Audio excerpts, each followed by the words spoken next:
नमक हराम episode 23। Opening scene में मुरीद को पुलिस स्टेशन में दिखाया जाता है। वो पुलिस वाले से मुस्तफ़ा के बारे में बात कर रहा होता है। फिर वो मुस्तफ़ा से मिलने जाता है। मुस्तफ़ा मुरीद से कहता है, मैं ये सब नहीं चाहता था।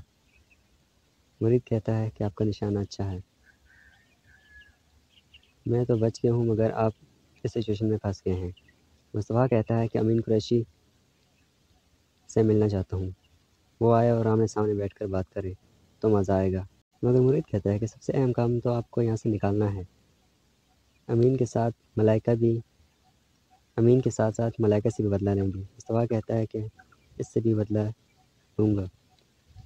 मुस्तफ़ा फिर कहता है कि किसी तरह मुझे यहाँ से निकालो ताकि मैं अपना बदला ले सकूँ। फिर तुम मुझे दोबारा यहाँ डाल देना या मार देना, मुझे इससे फ़र्क नहीं पड़ेगा। मुरीद कहता है कि मैं आपको जल्दी ही यहाँ से निकाल लूँगा।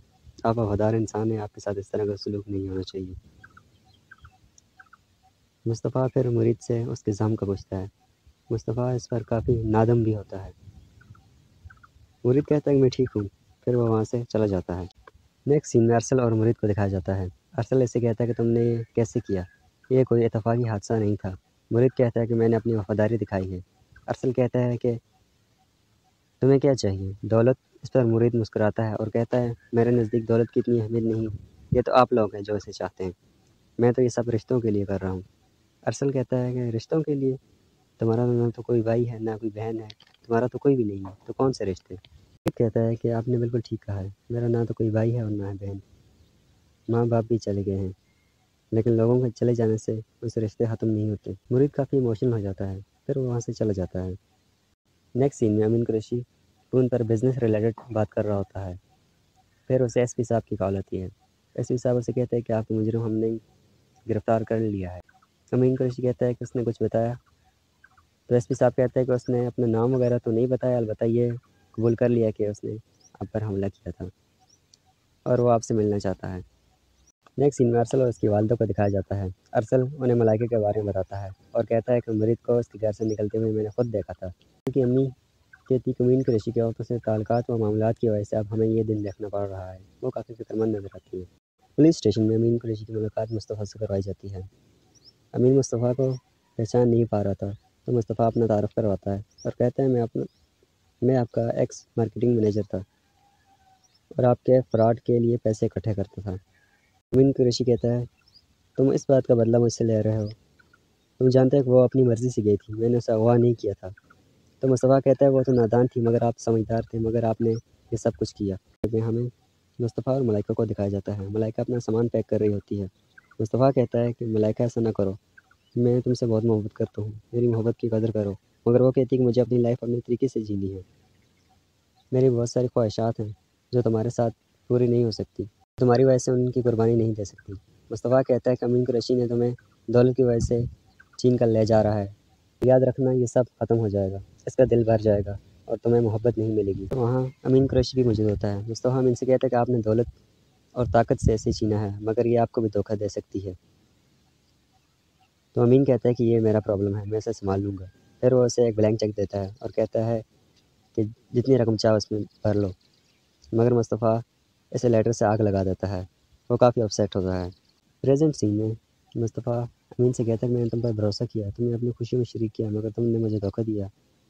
मलाइका को भी उसकी बेवफाई की सज़ा मिलेगी। तो अमीन कहता है, तुम जेल में हो और यहीं पड़े रहोगे।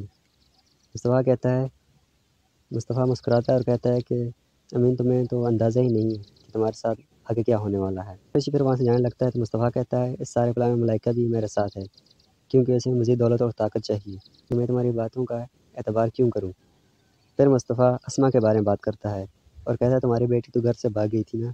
यह सुनकर अमीन कुरैशी का पारा हाई हो जाता है।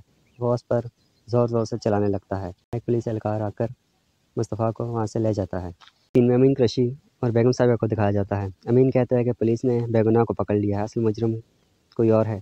बेगम साहिबा इस हवाले से काफ़ी फ़िक्रमंद नज़र आती हैं। फिर अमीन कुरैशी अस्मा के बारे में पूछता है और कहता है कि वो मुरीद के साथ खुश है।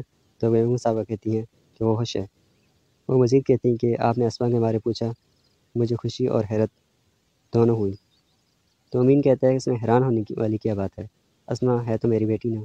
सीन में अस्मा और मुरीद को दिखाया जाता है। अस्मा कहती है कि बाबा ने तुमसे क्या कहा है?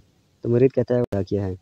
अस्मा कहती है कि मुरीद यहाँ से चलो, हम यहाँ से चले जाते हैं बहुत दूर, इन सब से दूर। तो मुरीद कहता है कि दूर कहाँ जाएंगे, वैसे ही मेरा कुछ नामुकम्मल काम यहाँ है, उसे मैं मुकम्मल करूँगा तभी इस बारे में सोच सकते हैं। निकल जाने लगता है। तो अस्मा उससे कहती है कि हमारे दरमियान फासले कम नहीं हो रहे। तो वो कह रहा है फासले कम हो रहे हैं, बल्कि मुरीद को तो आपसे बहुत ज़्यादा मोहब्बत है। अस्मा कहती है मुझे भी। फिर अस्मा कहती है तुम यहीं क्यों नहीं रुक सकते। तो वो कहता है कि मैं बादलों के गरजने का और बिजली के चमकने का इंतज़ार कर रहा हूँ।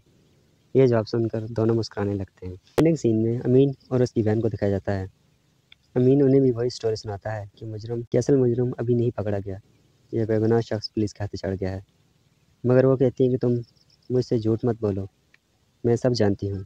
फिर वो उससे मलाइका के बारे में पूछती है और कहती है आबा व अजदाद ने बहुत मुश्किल से अपना नाम बनाया है और तुम ये सब बर्बाद करने पर तुले हुई हो।